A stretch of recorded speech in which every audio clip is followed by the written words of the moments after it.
청년들의 지금 주거빈곤 비율은 대체로 한 30% 정도. 그러니까 10명 중 3명은 빈곤 상태에 있는 것으로 알려져 있고. 저는 50 정도 생각해요. 저는 50, 60, 50에서 60 사이. 너무 많이 내고 살라니까 힘들지. 등록금이 비싸지. 건물 들어서갖고 환경 오염에도 막대한 지장을 줘요. 겨우산의 살림을 훼손해 가면서까지 이 기숙사를 지어가지고 학생들한테 뭐 편하게 해준다는 그 명목으로 이렇게 한다는 것은 저는 절대적으로 반대를 하고 싶고요. 보증금 100만 원에 이제 1인실 같은 경우는 임대료가 월 10만 원, 2인실은 월 5만 원 이렇게 운영을 하고 있습니다.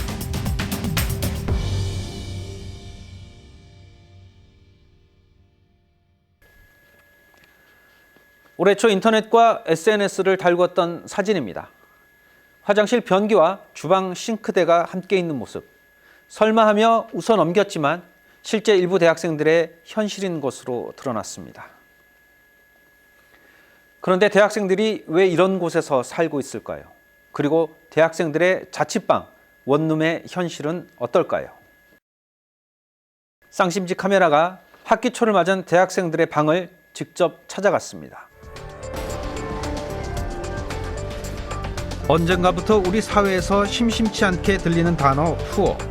최근 대학가에 새롭게 생겨난 말은 원룸 푸어입니다. 비싼 보증금과 월세에 치여 살아가는 대학생들의 삶을 두고 생겨난 말입니다. 주거 빈곤이라는 개념을 주거의 열악함뿐 아니라 그 주거비 부담까지 같이 고려한다면 청년들의 지금 주거 빈곤 비율은 대체로 한 30% 정도. 그러니까 10명 중 3명은 빈곤 상태에 있는 것으로 알려져 있고, 그 물리적인 빈곤만을 얘기를 하면 뭐 그거보다 한 절반 정도 되는 것으로 알려져 있습니다. 대학가의 현실은 우리가 생각하는 것 이상의 문제를 갖고 있었습니다.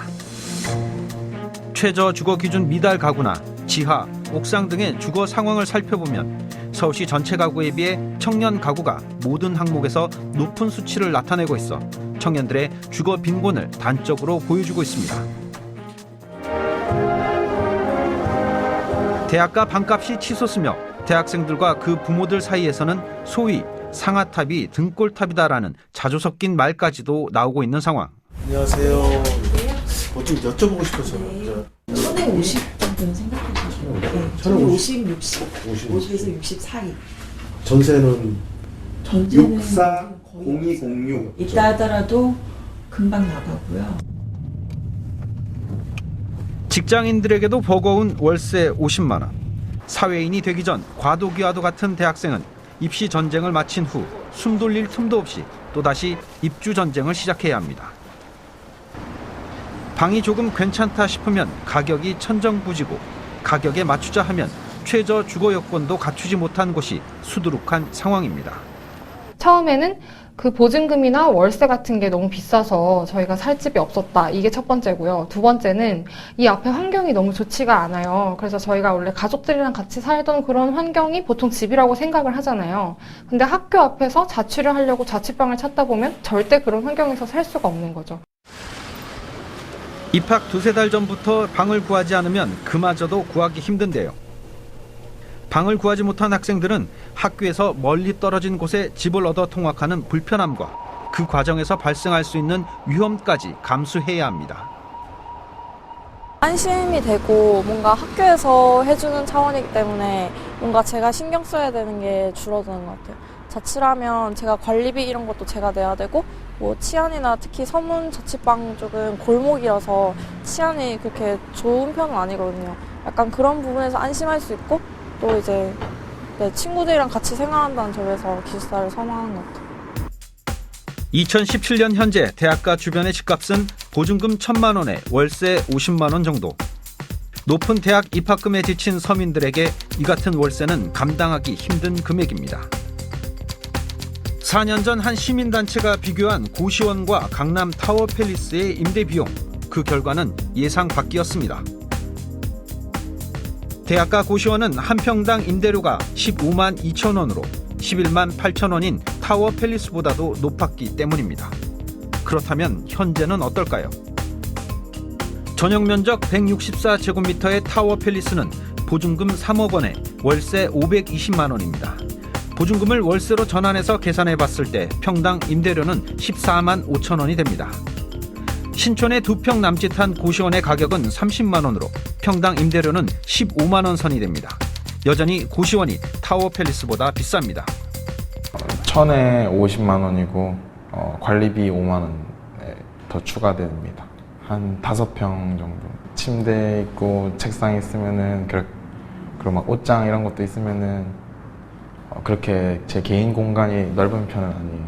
공부하기도 바쁜데 알바를 하는 친구들도 많이 있고 집에서 허락을 안 해주셔서 그냥 먼 거리를 통학하는 친구들도 많이 있습니다. 한때 유행했던 말 놀고 먹는 대학생은 벌써 20년 전 말입니다. 지금 사회는 스펙 전쟁, 취업 전쟁, 등록금 전쟁을 치르는 대학생들에게 주거 전쟁까지 보태며 자생적으로 해결하기를 바라는 것 같은데요. 성인임에도 학생 신분을 가진 대학생 대부분은 스스로 취업해 돈을 벌기 전까지 아르바이트로 용돈을 벌며 부모에게 의존하거나 대출을 얻어 생활하는 경우가 대부분입니다. 하지만 이 같은 상황에도 약자로 인식되지 못하고 있는 대학생들, 학교 주변 임대 사업자들에게는 그저 만만한 손님 그 이상의 의미는 없어 보입니다. 기본적으로 꼬박꼬박 신입생들이 들어오고 신입생들이 들어오면 또 이제 일정 정도 수요가 늘 존재하기 때문에, 그리고 지금까지는 오히려 수요가 넘치면 넘쳤지 공급이 넘치는 경우는 거의 없었잖아요. 원룸촌으로 한번 싹 바뀌었잖아요. 그 변화를 체감한 사람들이 사실은 이 안정적인 노후의 수익이나 월세 수익에 대해서 그거를 버리지 못하는 거죠. 지방에서 서울로 와 배움을 이어가려는 학생과 그 부모들에게는 너무나 가혹한 현실이 되어버린 대학생 주거 문제. 해법이 있기는 한 걸까요? 대학생들의 주거 빈곤 이면엔 대학가 주변 임대 사업자들의 입장이 있습니다. 임대를 통해서 생계를 꾸려가는 사업자들이 방값을 낮추는 것은 쉽지 않은 결정일 겁니다. 반대로 학교를 다니기 위해서 어쩔 수 없이 방을 구해야 하는 대학생들은 이른바 가성비가 떨어지는 방도 감내해야 하는 처지입니다. 해결 방법은 없을까요? 학생들 입장에서 가장 좋은 것은 기숙사입니다. 학생들을 끌어모은 학교가 기숙사를 지어서 학생들에게 제공하면 됩니다.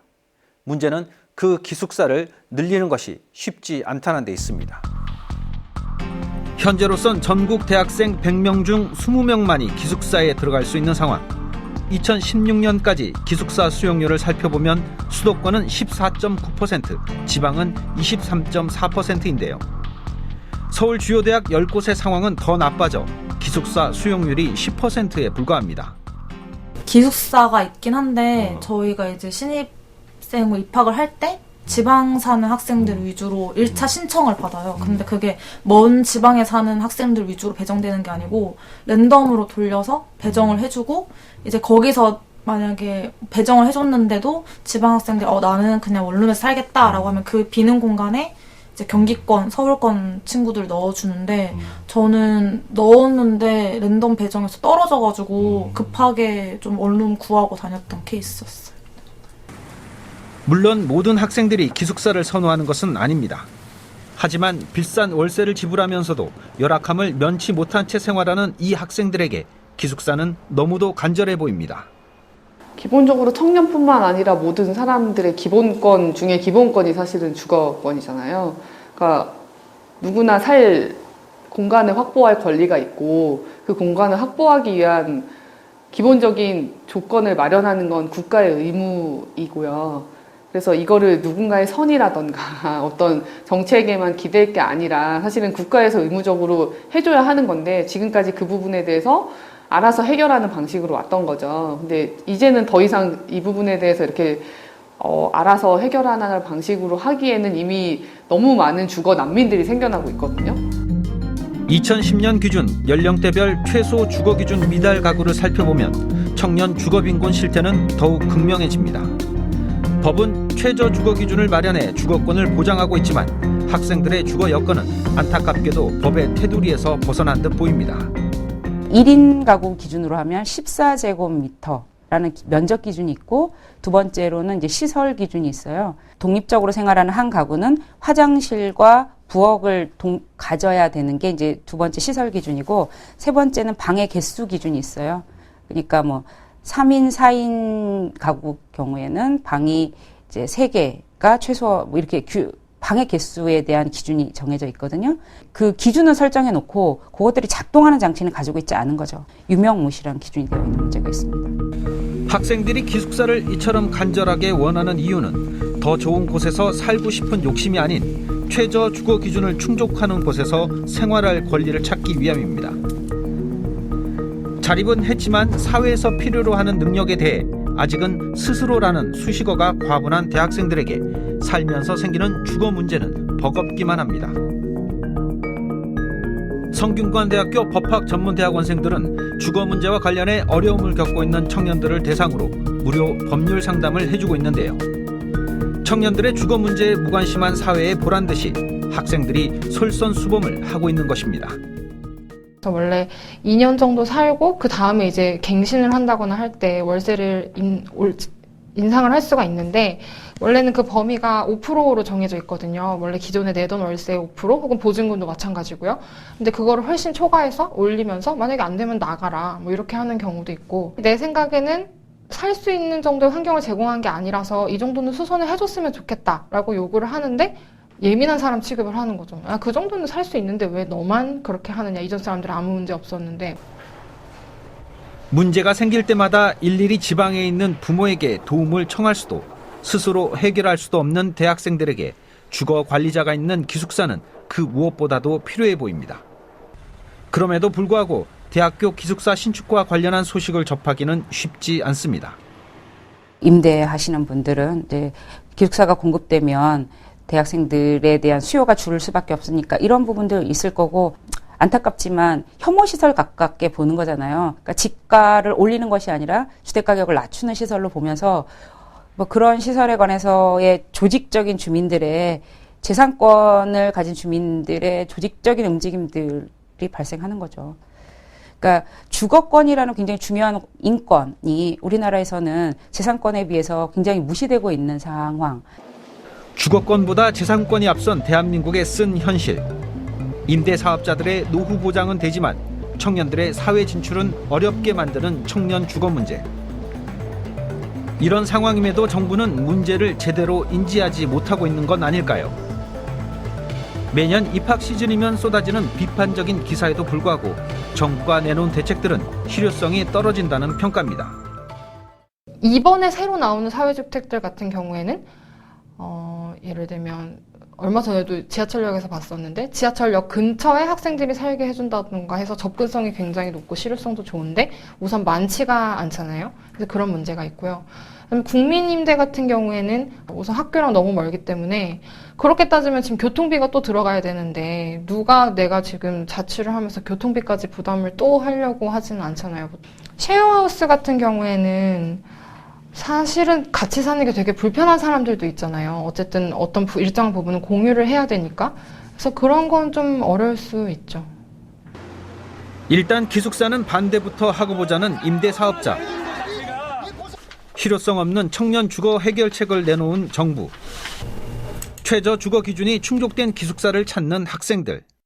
우리는 이 문제를 어떻게 바라봐야 할까요? 대학생들이 기숙사를 선호하는 이유는 시설적인 측면과 관리적인 이유가 있습니다. 기숙사의 경우 다인실이 대부분이긴 하지만 침대와 책상 등의 기본적인 시설을 갖추고 있습니다. 그리고 그 시설의 질도 나쁘지 않습니다.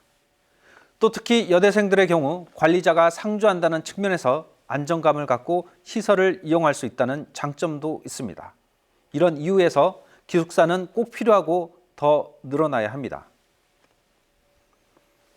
하지만 기숙사의 증가 현황을 살펴보면 지난 4년간 고작 2.5%가 늘어나는 것에 그친 것을 확인할 수 있었습니다. 그것도 제자리에 머물던 수치가 2015년도에 이르러서야 조금 증가한 것입니다. 서울 시내 많은 대학들은 부지만 있다면 기숙사를 짓고 싶어 합니다. 하지만 서울대, 고려대, 이화여대, 홍익대 등 대학들의 기숙사 신축 과정은 힘들고 어렵기만 합니다. 그 이유가 무엇일까요? 현재 서울 시내 대학 중 어느 한 곳도 수월하게 기숙사를 신축한 곳은 없어 보입니다.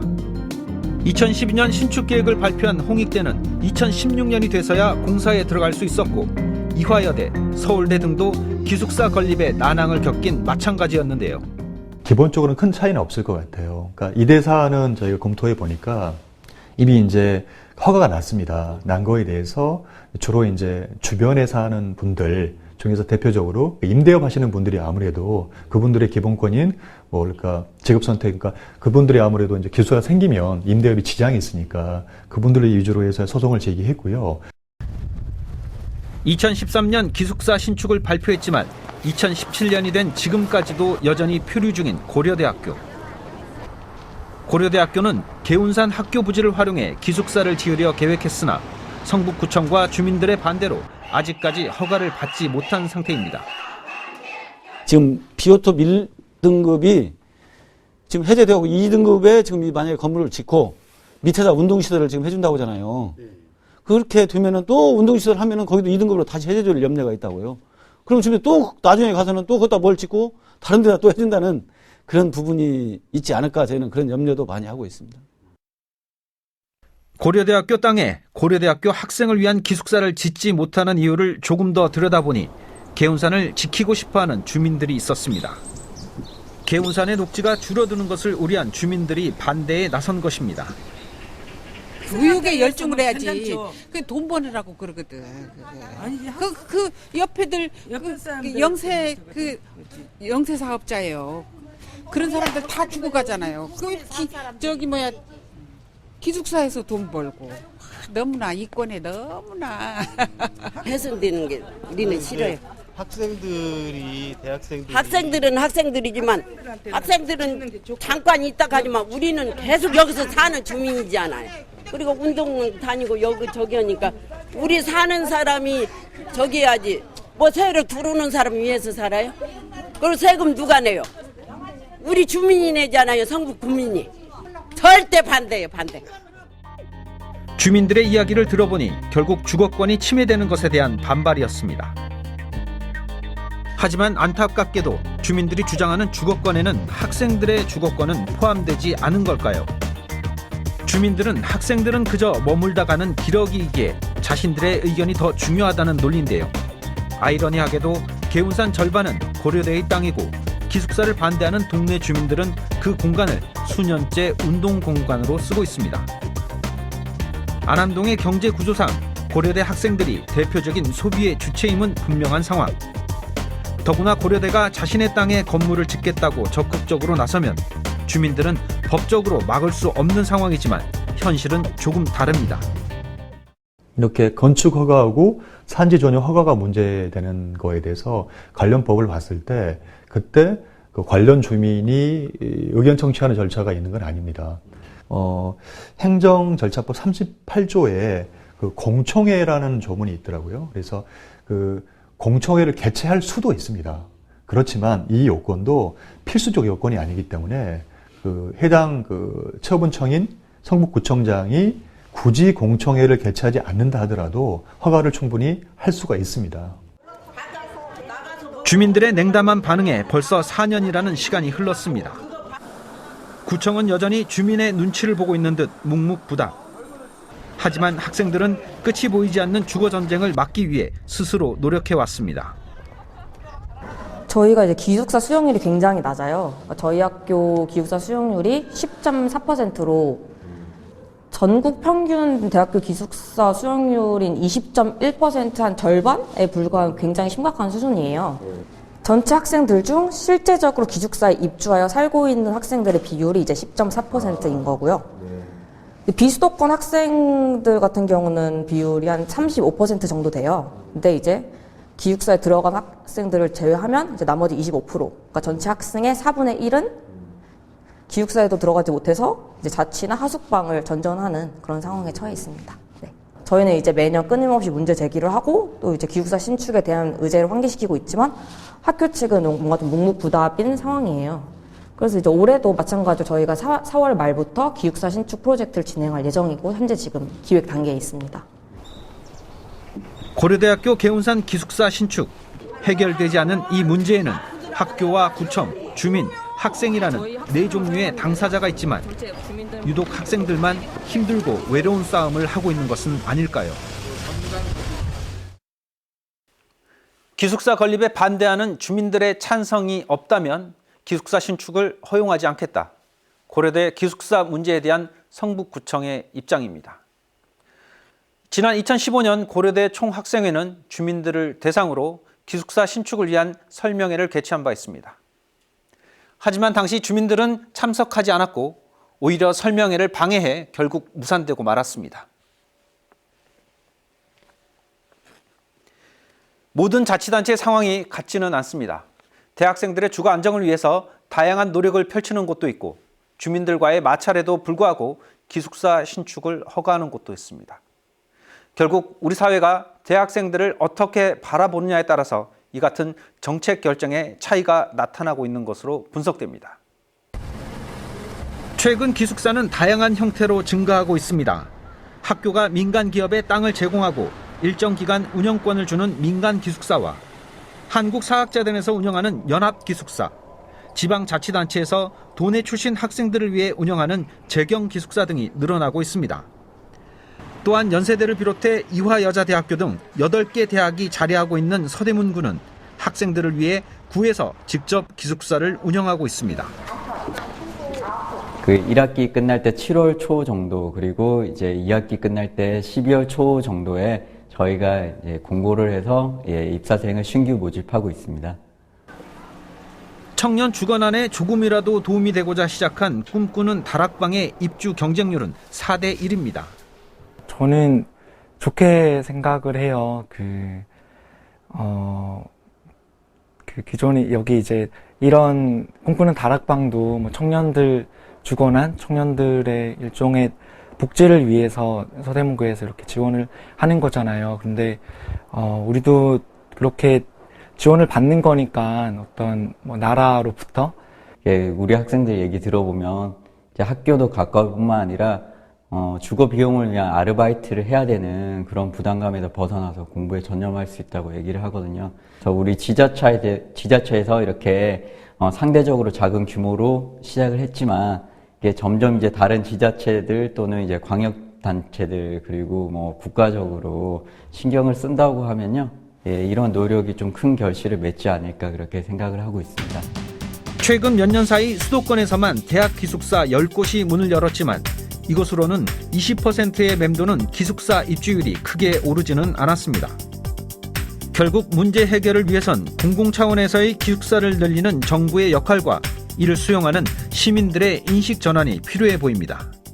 지금 그거를 정말 실질적으로 와닿게 설명을 드리면 보통 저희가 졸업하면 빚이 2천에서 3천 정도 돼요. 3천만 원이 되는데 근데 월급은 200에서 300이고 어떨 때는 인턴이면 150이란 말이죠. 근데 거기서 생활비를 뭐 월세 같은 거 다 부담해서 100만 원, 100만 원 이상 정도 부담을 한다고 치면 거의 1년에 1,800에서 2,000을 버는데 그중에 생활비를 1,200에서 1,600을 쓰고 그럼 빚 갚는 데는 거의 200에서 500? 이 정도밖에 못 쓴단 말이죠. 근데 빚은 2, 3천이에요. 그러면 그 빚을 다 갚으려면 뭐 제 월급이 오른다고 해도 10년? 혹은 짧으면 5년? 이렇게 걸려요. 근데 보통 또 졸업을 하면 27에서 30세 정도 된단 말이죠. 그러면은 5년 동안 빚 갚고 언제 결혼 자금을 모아서 결혼을 하고 그럼 언제 집을 제가 뭐 마련을까지는 아니더라도 전세금을 언제 모으며 그럼 양육비는 언제 부담하죠? 결국에 그 나이가 계속 밀리게 되는 거잖아요.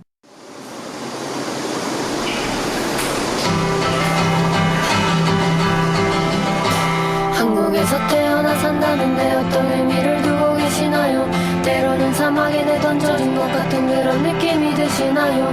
좋은 이야기가 있어도 만들어지지 않는다는 것. 이 곡은 얼마 전 열린 한국 대중음악상 시상식에서 최우수 포크 노래상을 수상한 가수 이랑의 신의 놀이라는 곡입니다. 가수 이랑은 이날 자신이 받은 트로피를 즉석 경매에 붙여서 한 남성에게 50만 원을 받고 넘겼습니다. 이 같은 행동에 대해서 가수 이랑은 자신은 돈과 명예를 가져갈 수 있었다고 말했습니다. 그리고 그 50만 원은 자신이 내야 하는 월세이자 오늘 이야기에서 다뤘던 대학생들의 원룸 월세와도 동일한 금액이었습니다. 때문에 우리는 가수 일항의 행동에서 월세를 위해서 아르바이트를 하고 자신의 젊음을 써야 하는 많은 대학생들의 모습도 볼 수 있었습니다.